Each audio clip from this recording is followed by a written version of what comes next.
Hi, I'm Susanna Brown, curator of photographs here at the Victoria and Albert Museum, and we're standing in the photograph store, which is the space where we hold about 800,000 photographs from the collection.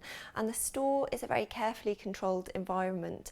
Both the temperature and the humidity are regulated to best preserve the very, very fragile objects that we store in this room.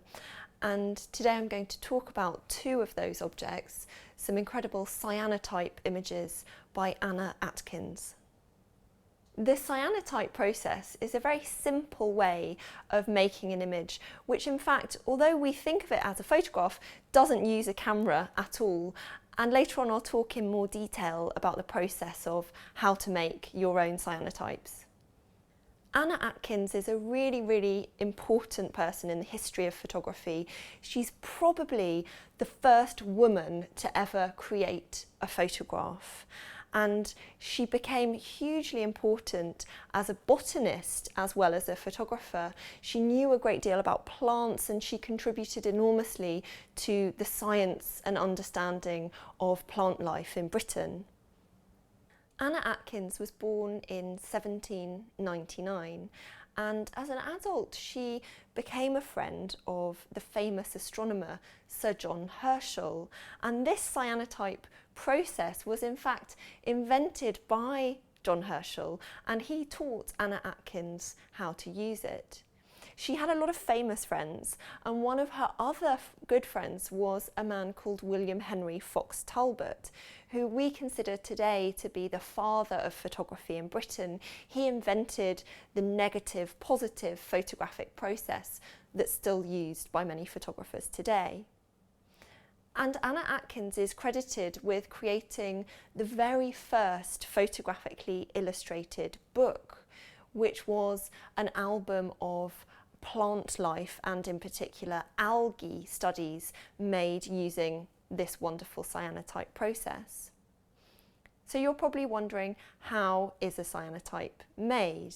Well, it's very simple. A sheet of paper like this one is coated with iron salts, and then objects, plants and flowers in this example are laid on top of that paper and taken outside into the bright sunlight. And Anna Atkins would have left these sheets of paper out in the sunlight for quite a few minutes to develop, and then washed them in water afterwards to reveal this rich blue image. And the areas of the photograph where the plants had been resting are a much lighter colour, almost white in fact, in this example. Although today at the museum we prize these cyanotypes as artworks, they were in fact made for a very scientific purpose. As I said, Anna Atkins was a botanist, and in her studies of plants she relied on drawn and painted illustrations. But this invention of the cyanotype in the 1840s enabled Anna Atkins to record in incredible detail plants and natural specimens. And this cyanotype process would really transform the way in which botanists could work, because what we see is not an artist's impression of a plant, but an impression that's made by the plant itself. What this means is that the size of the image is exactly the same size as the real plant in nature. And we also see a very different view of its outline and form than we would in a painted illustration. In keeping with the scientific approach of her cyanotype project, Anna Atkins includes the Latin names of the plants and flowers on each of her cyanotypes. But this flower to us today is just called a poppy. That's its simple common name, and it's one of my favourite examples from Anna Atkins' huge series of cyanotype pictures. What I love in particular is this beautiful ghostly quality of the petals of the flower, almost like a modern day X-ray photograph. And we see, in contrast to those thin, light petals, the heavier, thicker stem of the poppy and the outline of its leaves. Of course, when we think of a flower like a poppy, we think of the colour red. So it's strange and unusual in a way that this image is entirely blue, but that is the nature of the cyanotype process. It's not possible to make a red cyanotype. So we see a different version of a poppy than we would ever be able to experience in real life, and a different version of the poppy than we would ever see in a painting or a drawing. But the effect of this process draws our attention to different elements of the flower that we might not necessarily notice if it was a conventional photograph in colour.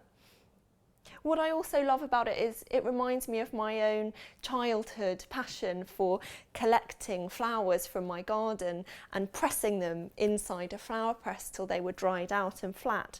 And in fact, that's something that Anna Atkins herself would often do in order to create her cyanotypes. So rather than picking the poppy and immediately making this image, she would dry it out in order to be able to lay out each element of the plant more clearly for the cyanotype image. When Anna Atkins first started working in the 1840s, being a photographer was an incredibly complicated and technical role. Today it's very easy for us to pick up a camera or even our phone and take a photograph, but it required a huge amount of scientific knowledge back in the 19th century.